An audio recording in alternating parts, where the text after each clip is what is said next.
కొత్తగా బాధ్యతలు స్వీకరించిన స్థానిక సంస్థల ప్రజా ప్రతినిధులకు సీఎం రేవంత్ రెడ్డి హృదయపూర్వక శుభాకాంక్షలు తెలిపారు. ఇటీవల జరిగిన గ్రామ పంచాయతీ ఎన్నికల్లో విజయం సాధించి ప్రమాణ స్వీకారం చేసిన సర్పంచులు, ఉప సర్పంచులు, వార్డు సభ్యులను ఉద్దేశించి ఎక్స్ వేదికగా స్పందించారు. కొత్తగా ఎన్నికైన వారిని సోదర సోదరీమణులు అని ఆప్యాయంగా సంబోధిస్తూ వారిపై ఉన్న బాధ్యతను గుర్తు చేశారు.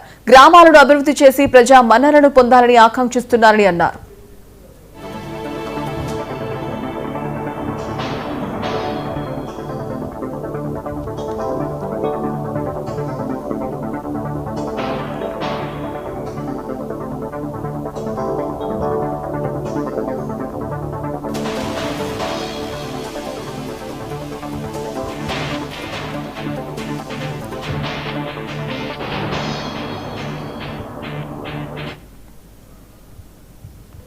సంగారెడ్డి జిల్లా కంకి మండలం పోటిపల్లిలో సంపంగి టీటీఏ గ్రూప్